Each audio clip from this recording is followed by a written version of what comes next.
भारत सरकार इस पर बहुत ही गहनता से विचार कर रही है और अत्यंत पिछड़े लोग, जो समाज के दबे कुचले लोग हैं, पिछड़ों में भी जो अति पिछड़े लोग हैं, उनको न्याय देने के लिए रोहिणी आयोग की रिपोर्ट का लागू किया जाना अत्यंत आवश्यक है। आप कुछ कहना चाहेंगे? जो मान्यवर ने कहा वो सही है और हम साथ हैं। कोई संदेश आप कहना चाहेंगे? बस हमारी पार्टी के अध्यक्ष श्री सरजीत सिंह खंडसाल जी जो रोहिणी आयोग की रिपोर्ट लागू कराने के लिए देश में कार्य कर रहे हैं, वो कार्य करते रहें, उनको समर्थन मिलता रहेगा। और देश में यदि अत्यंत पिछड़ा वर्ग को आगे लाना है, उनकी हिस्सेदारी देनी है और उनको न्याय देना है, उनको सम्मान देना है, तो रोहिणी आयोग की रिपोर्ट को लागू करना बहुत ही अनिवार्य है।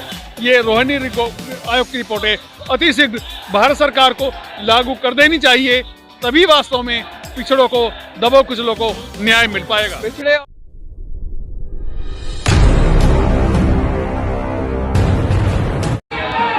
दिल्ली के हृदय स्थल पर हम लोग सारे माननीय बाबूराम पाल जी की अध्यक्षता में राष्ट्रवादी पार्टी के नेतृत्व में आज दिल्ली के हार्ट में, दिल्ली के हृदय में जंतर मंतर की स्थली पे सभी लोग उपस्थित हैं। बहुत ज्यादा भूमिका न बनाते हुए मैं असली मुद्दे पर आता हूं।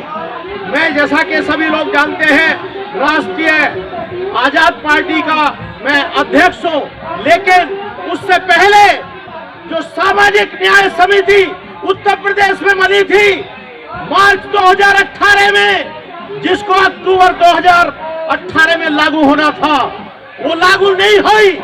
लेकिन माननीय बाबूराम पाल जी 2 अक्टूबर 2022 को रमाबाई मैदान में ये शपथ लिए कि पूरे उत्तर प्रदेश में एक एक गांव में, एक एक घर में हम लोग डंका बजा देंगे, लेकिन सामाजिक न्याय समिति की रिपोर्ट को लागू हर हाल में करेंगे और किसी कीमत पे भी यदि सरकार उसको लागू नहीं करती है तो 2024 के चुनाव में जो सपना देख रहे हैं वो सपना उनका चकनाचूर हो जाएगा।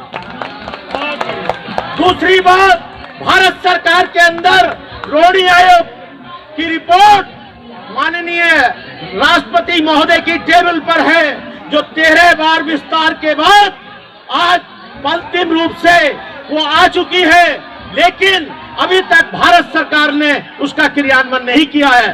दोस्तों, आपको सुनकर आश्चर्य होगा, 1931 की जनगणना में हमारी जनसंख्या, ओबीसी की जनसंख्या 52% थी। अभी हाल में बिहार में जनसंख्या को जब काउंट किया गया तो 63%, और आज इसी आधार पे माननीय नीतीश कुमार जी ने 75% आरक्षण बिहार के अंदर लागू कर दिया है। आप लोगों को जानना चाहिए कि अति पिछड़ों का हिस्सा 25% निर्धारित हुआ है। आज केवल पिछड़ों की बात नहीं है, बाबूराम पाल जी ने अति पिछड़े, अत्यंत पिछड़े सामाजिक न्याय समिति की रिपोर्ट सभी लोगों को सम्मान दिलाने के काम कर रहे हैं और पूरे देश में जा रहे हैं। ये राष्ट्रवादी पार्टी, आजाद पार्टी और तमाम और पार्टियां हैं जो बाबूराम पाल जी की अध्यक्षता में, इनके नेतृत्व में, राष्ट्रवादी पार्टी की अगुवाई में हम सारे लोग एक प्लेटफॉर्म पे काम कर रहे हैं। हमारा उद्देश्य अभी तक केवल नौकरी पाने तक सीमित नहीं है, हमें सम्मान पाना है। आप जानते हैं SC ST को MLA MP में भी रिजर्वेशन मिला हुआ है। पहली बात, जनसंख्या की गिनती हो, उत्तर प्रदेश में सामाजिक न्याय की रिपोर्ट लागू हो, जिसमें 7%, 11%, 9% पिछड़ा, अति पिछड़ा, अत्यंत पिछड़ा है। इसके बाद जनसंख्या की गिनती के बाद जो स्थिति आती है, अति पिछड़ों और अत्यंत पिछड़ों को भी प्रतिनिधित्व दिया जाना है। साथ ही साथ जिस प्रकार से SC ST को मिला हुआ है MP MLA में, आपकी जितनी हिस्सेदारी है उसी प्रकार से MP MLA में भी आपके पद सुनिश्चित किए जाएं। अरे ताली बजाओ यार, समझो बात को। आपको संसद में बैठना है। इसी 2024 में आपके बाबूराम पाल जी भारत के अंदर संसद में बैठाने का काम आप लोग करो। जोर से लगाओ, नारा लगाओ जोर से। अभी तक आपको पता है कि बहुत पहले जो अत्यंत पिछड़े लोग हैं, इनको नीच और कमीन कहा गया। मैं भी अति पिछड़े वर्ग से आता हूँ, अत्यंत पिछड़े वर्ग से आता हूँ। हमारी स्थिति दलितों के समान है। इसलिए आज के बाद स्वतंत्र भारत में अगर किसी ने हमें, हमारे भाई को, हमारी बहू बेटी को नीच और कमीन कहने की हिमाकत की, तो उसका मुंह तोड़ जवाब दिया जाएगा। राष्ट्रीय पार्टी जिंदाबाद, राष्ट्रीय पार्टी जिंदाबाद। हम किसी से भीख नहीं मांग रहे हैं, हम किसी से भीख नहीं मांग रहे हैं, हम अपना हक मांग रहे हैं, अपना अधिकार मांग रहे हैं, और ये अधिकार लेकर रहेंगे, लेकर रहेंगे। भाई रामपाल जिंदाबाद, जिंदाबाद, जिंदाबाद। अंत में ये जो हम लोगों का उद्गार है, ये सारी चीजें, सारी बातें जन जन तक पहुंचाइए, और 2024 के चुनाव में दिखा दीजिए कि हम लोग जो है 60% से भी ज्यादा हैं पिछड़े, लेकिन अति पिछड़े, अत्यंत पिछड़ों का हिस्सा अलग होना चाहिए, क्योंकि उनको भी सम्मान मिलना चाहिए। जिस प्रकार से SC/ST एक्ट बना है अति पिछड़ों के सम्मान में, उसी प्रकार से अति पिछड़ा एवं अत्यंत पिछड़ा अत्याचार निवारण एक्ट 2024 बनना चाहिए। साथ ही साथ जनसंख्या की गिनती होनी चाहिए OBC की, और जो जनसंख्या आती है उसके अनुपात में ही अति पिछड़े, अत्यंत पिछड़ों को हिस्सेदारी होनी चाहिए, और साथ साथ MP MLA में भी हमारी हिस्सेदारी सुनिश्चित होनी चाहिए। इन्हीं शब्दों के साथ मैं अपनी बात को विराम देता हूं। राष्ट्रीय पार्टी जिंदाबाद, राष्ट्रीय पार्टी जिंदाबाद, अपनी जिंदगी अपना दल, जिंदाबाद, जिंदाबाद। आजाद पार्टी जिंदाबाद, भागीदारी पार्टी, जिंदाबाद, राष्ट्रीय पार्टी जिंदाबाद, आजाद पार्टी अपनी जिंदगी अपना दल, यही करेगा सभी समस्याओं का हल। ओके, समिति का भी अध्यक्ष हूँ यूपी में, वो जरूर मैं आपसे पूछूंगा वो हाँ मैं बता। नमस्कार, आप देख रहे हैं मिनी संसद और संविधान दिवस पर आज हमें जंतर मंतर हजारों की संख्या में लोग यहाँ पे धरना प्रदर्शन किया। अन्य अलग अलग पार्टियों से लोग आए और उन्होंने सम्मिलित होकर कहा कि देश को बचाना है, संविधान को बचाना है और संवैधानिक व्यवस्था लागू करनी है।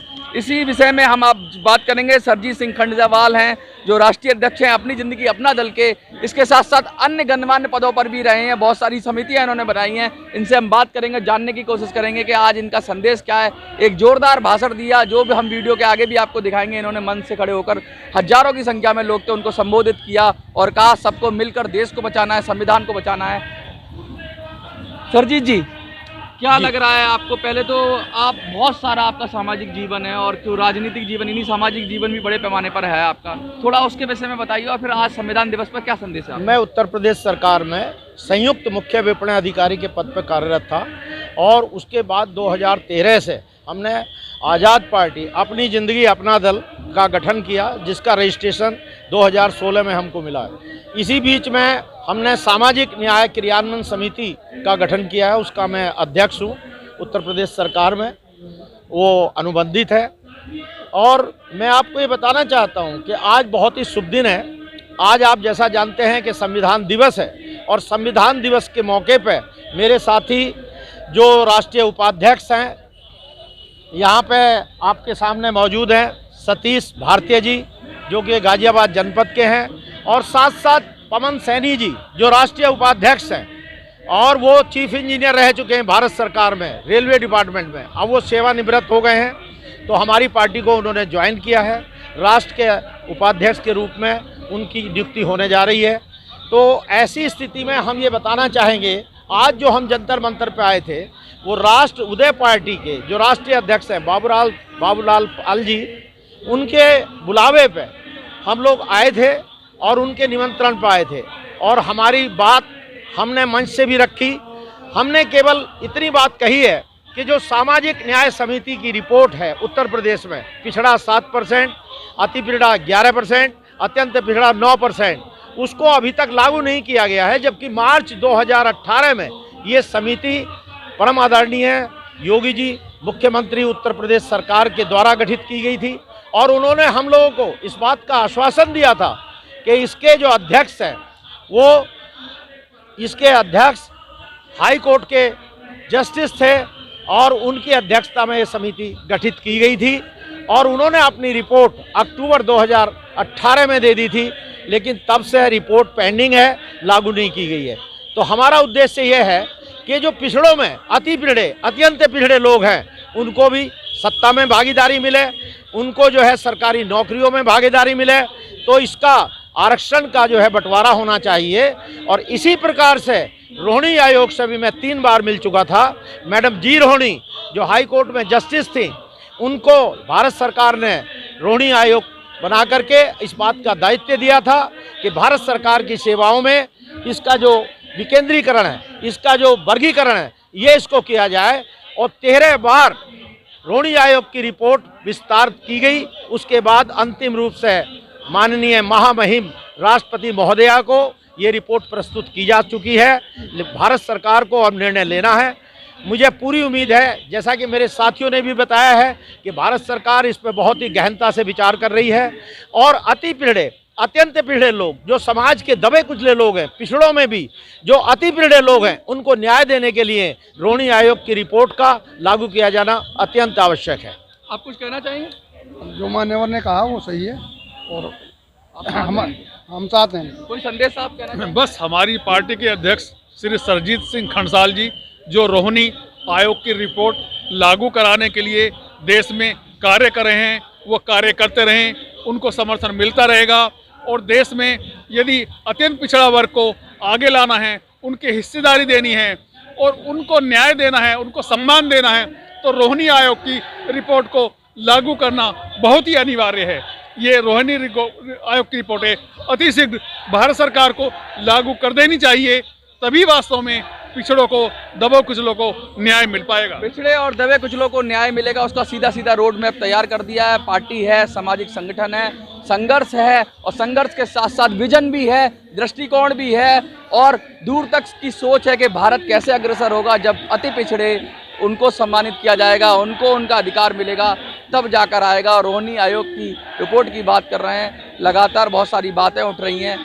आपको क्या लगता है? अगर इनमें दम है तो इस बात को समर्थन करिए, वीडियो को ज़्यादा से ज़्यादा शेयर करिए। जंतर मंतर से मेरी संसद के लिए मैं मनोज राजी।